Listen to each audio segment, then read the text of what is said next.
মুহূর্তের মধ্যে যদি স্কিনটাকে চকচকে বানাতে চাও, হাত পাগুলো পরিষ্কার করে ফেলতে চাও, কালো যে ধব্বা পড়ে গেছে তোমার হাতে পায়ে সেগুলো উঠে যাবে, স্কিনটা একদম একদম গ্লো করতে শুরু করবে, একবারের ইউজে তোমার যত ট্যান আছে সেগুলো উঠতে শুরু করবে, স্কিনটা পরিষ্কার হতে শুরু করবে, যত দাগ ধাব্বা মেচেতার দাগ বলো সব ঠিক হয়ে যাবে, বডিটাকে পলিশ করে দেবে, হাতে পায়ে প্রচণ্ড কালো দাগ পড়ে গেছে সেগুলো উঠে যাবে।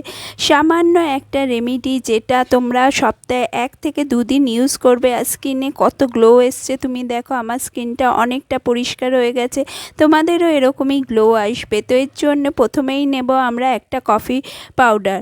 কফি যেটা 2 টাকায় পাওয়া যায়, তুমি পাশের দোকান থেকে ইজিলি কিনে আনতে পারবে। সেই 2 টাকা দামের একটা কফি দিয়েই তুমি তোমার স্কিনটাকে পলিশ করে ফেলতে পারবে, তোমার ফুল বডিকে পলিশ করে ফেলতে পারবে, দরকার পড়বে না একটুও পার্লারে যাওয়ার। তো আমি একটা কফির প্যাকেট নিয়ে নিলাম, তারপরে নিচ্ছি চালের গুঁড়ো। যে চালের গুঁড়ো তোমরা ঘরে পাওয়া যায়, মানে একটু এটা দানা দানা মতো থাকবে, সামান্য দানা দানা, যেটা দিয়ে আমরা পিঠা পায়েস খাই। সেই যে চালের গুঁড়োগুলো পাওয়া যায় দোকানে, ওই চালের গুঁড়ো নিয়ে এসে ওটা হালকা একটু দানা ভাব থাকে, আর যদি না হয় তাহলে চিনিকেও ক্রাশ করে নিতে পারো। দুটোকে ভালো করে মিশিয়ে নাও বন্ধুরা। চালের গুঁড়ো আমাদের স্কিনকে পরিষ্কার করে, হালকাভাবে স্ক্রাব করে দেয়, স্কিনে কোনো ক্ষতি না করে। এরপর আমি নিয়ে নিচ্ছি একটু নারকেল তেল। নারকেল তেল আমাদের স্কিনটাকে ময়শ্চারাইজ করবে, স্কিনটাকে হাইড্রেট করবে, স্কিনে একটা গ্লসি ভাব আনবে, স্কিনটাকে একদম স্মুথ করে দেবে। দেখতে পাচ্ছ আমি হাফ স্পুন নিলাম নারকেল তেল। সব কটাকে আস্তে আস্তে মেশাতে থাকবো, যা যা ইনগ্রিডিয়েন্ট নেব সেগুলোকে একটু একটু করে মেশাতে থাকবো। বন্ধুরা তোমরা জানো কফিতে প্রচুর পরিমাণে অ্যান্টিঅক্সিডেন্ট থাকে, যদি ব্ল্যাক কফি রেগুলার খাও তাহলে তোমাদের ওয়েট লসও হয়। তো এরপর লাস্ট যে ইনগ্রিডিয়েন্টটা আমি নিচ্ছি সেটা হলো বিটরুট। বিটরুটের মধ্যে প্রচুর পরিমাণে ভিটামিন সি থাকে, অ্যান্টিঅক্সিডেন্ট থাকে, ভিটামিন B6 থাকে, B9 থাকে, যেটা আমাদের স্কিনেই শুধু গ্লো আনে না। আমরা যদি বিটরুটের জুস রেগুলার খাই, স্কিনে যে অ্যাকনে পিম্পল হয় সেগুলো চলে যাবে, চুল পড়া কমে যাবে। এর মধ্যে এত পরিমাণে ভিটামিন সি আছে যেটা আমাদের স্কিনে যে মেচেতার দাগ পড়ে যায় সেগুলোকে তুলে দেয়, স্কিনটাতে গ্লো এনে দেয় আলাদা করে।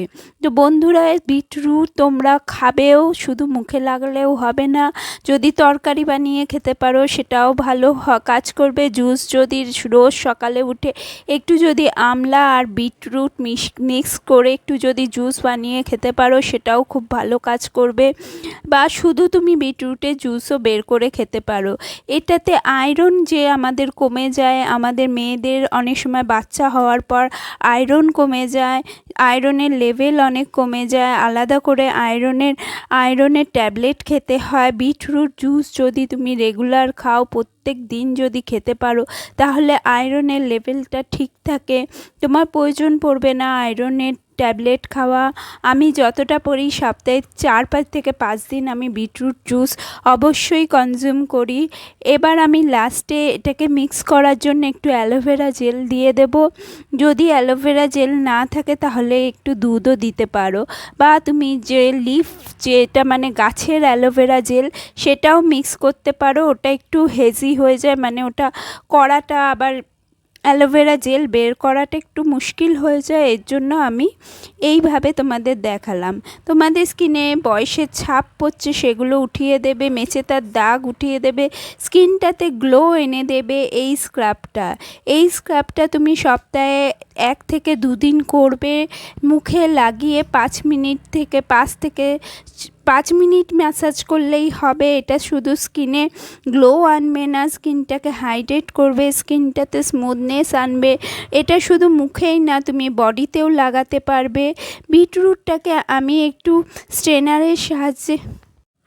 গ্রেটারের সাহায্যে ঘষে নিয়েছি। তোমরা চাইলে বিটরুট জুসও দিতে পারো এই জায়গায়, না হলে তোমরা বিটরুট পাউডার যদি থাকে তাও দিতে পারো। আর একান্তই যদি বিটরুট না থাকে তাহলে নর্মালি তুমি অ্যালোভেরা জেলের সাথে মিক্স করেও বিটরুটকে বাদ দিয়েও এই স্ক্রাবারটা বানাতে পারো। তো বন্ধুরা আমি 5 মিনিট এটাকে মুখে করলাম, মুখে মানে ম্যাসাজ করে স্ক্রাব করলাম, তারপরে একটা নরম তোয়ালে দিয়ে মুখটাকে পরিষ্কার করে নিলাম। দেখো আমার স্কিনটাতে অনেকটাই গ্লো এসছে, তোমাদেরও এরকমই গ্লো আসবে।